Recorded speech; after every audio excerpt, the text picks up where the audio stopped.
For more stories, like, share and subscribe. बिस्मिल्लाहिर्रहमानिर्रहीम।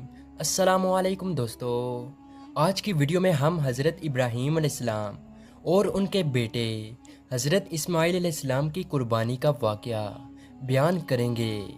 हज़ारों साल पहले का वाक़या है कि हज़रत इब्राहीम अलैहिस्सलाम आराम फरमा रहे थे और उनको नींद आ गई।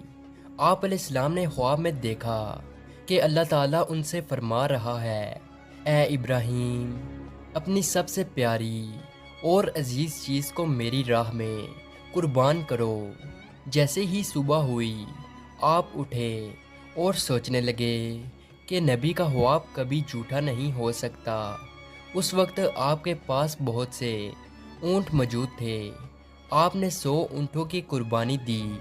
फिर अगली रात हज़रत इब्राहीम अलैहिस्सलाम आराम फरमा रहे थे। उनको ख्वाब आया और आपने ख्वाब में देखा, जिसको लोग बेड़ भी बोलते हैं। हज़रत इब्राहीम अलैहिस्सलाम ने अल्लाह पाक का शुक्र अदा किया। तभी गैब से आवाज़ आई। अल्लाह ताला फरमाता है, ए इब्राहीम, तेरे इस इम्तिहान को क़यामत वाले दिन तक याद रखा जाएगा और तेरी सुन्नत को ईमान वाले हर साल याद करेंगे और मेरी राह में जानवर कुर्बान करेंगे। और तब से ही ये सिलसिला जारी हुआ। पूरी दुनिया में रहने वाले मुसलमान अपनी हैसियत के मुताबिक अल्लाह की राह में जानवर की कुर्बानी करते हैं और ये सुन्नत 3 दिन तक अदा की जाती है।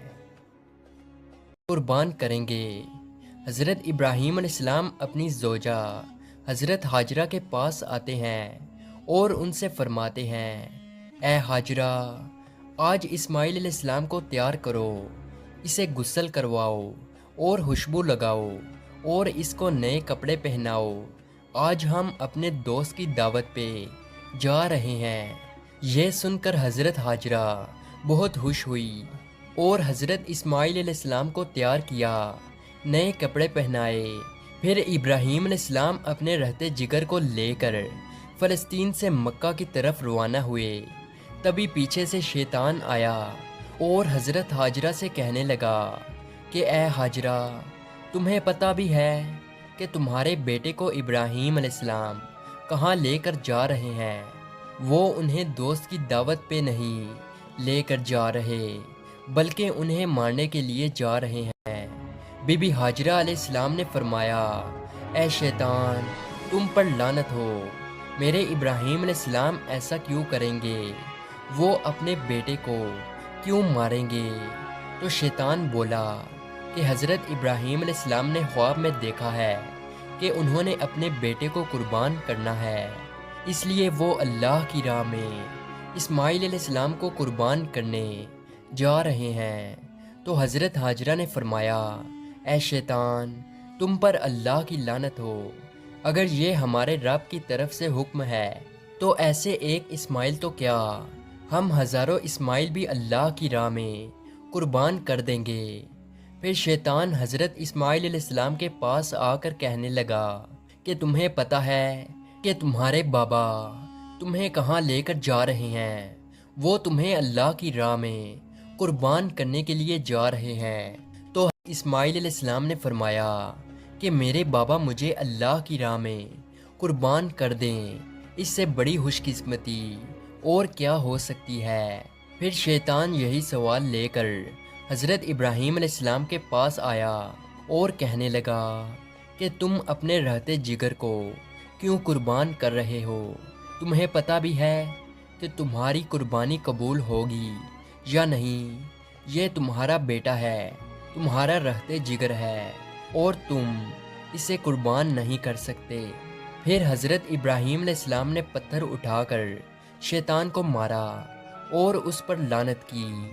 बताया जाता है कि तब से ही मक्का शरीफ में हज के दौरान शैतान को पत्थर मारा जाता है। फिर हज़रत इब्राहीम अलैहिस्सलाम आगे बढ़ने लगे और अपने रहते जिगर से कहने लगे, ए बेटा, आपको पता है कि हम आपको अल्लाह में कुर्बान करने के लिए ले जा रहे हैं।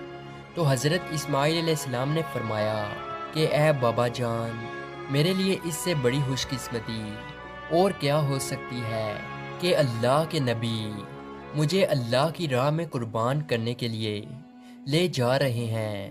حضرت اسماعیل علیہ السلام نے فرمایا، بابا جان، میری آپ سے ایک التجا ہے، جب آپ میرا گلا کاٹو گے تو آپ مجھے دیکھ نہیں پاؤ گے، اس لیے آپ میرے ہاتھ پاؤں رسی سے باندھ دو، اور بابا میں چاہوں گا کہ آپ اپنی آنکھوں میں بھی پٹی باندھ لیں تاکہ آپ کو رحم نہ آ جائے۔ پھر حضرت ابراہیم علیہ السلام نے اپنے بیٹے کے ہاتھ پاؤں باندھ لیے اور آنکھوں پہ بھی پٹی باندھ لی۔ پھر آپ علیہ السلام نے اپنے بیٹے کو لٹایا اور چھری کو پکڑ کر اللہ تبارک و تعالیٰ سے فرمانے لگے کہ اے میرے رب، تو مجھے ایک تو کیا ہزاروں اسماعیل بھی قربان کرنے کو کہتا تو میں تیری راہ میں قربان کر دیتا۔ یہ کہہ کر جیسے ہی حضرت ابراہیم علیہ السلام نے حضرت اسماعیل علیہ السلام کی گردن مبارک پہ چھری چلانے لگے تو اللہ تعالیٰ نے حضرت جبرائیل علیہ السلام کو حکم دیا، اے جبرائیل، جلدی سے جنت میں جاؤ اور وہاں سے ایک جانور لے کر حضرت اسماعیل علیہ السلام کی جگہ پہ رکھ دو۔ حضرت ابراہیم علیہ السلام اپنے امتحان میں پاس ہو چکے تھے۔ جیسے ہی ابراہیم علیہ السلام نے چھری پھیری اور اپنی آنکھوں سے پٹی کھولی تو کیا دیکھتے ہیں کہ ان کا بیٹا حیرت سے ان کے ساتھ کھڑا ہے، اور نیچے دیکھا تو وہاں ایک دمبا تھا جو حضرت اسماعیل علیہ السلام کی جگہ قربان ہو چکا تھا۔ وہ دمبا جس کو لوگ بھیڑ بھی بولتے ہیں۔ حضرت ابراہیم علیہ السلام نے اللہ پاک کا شکر ادا کیا، تبھی غیب سے آواز آئی۔ اللہ تعالیٰ فرماتا ہے، اے ابراہیم، تیرے اس امتحان کو قیامت والے دن تک یاد رکھا جائے گا، اور تیری سنت کو ایمان والے ہر سال یاد کریں گے اور میری راہ میں جانور قربان کریں گے۔ اور تب سے ہی یہ سلسلہ جاری ہوا۔ پوری دنیا میں رہنے والے مسلمان اپنی حیثیت کے مطابق اللہ کی راہ میں جانور کی قربانی کرتے ہیں، اور یہ سنت 3 دن تک ادا کی جاتی ہے۔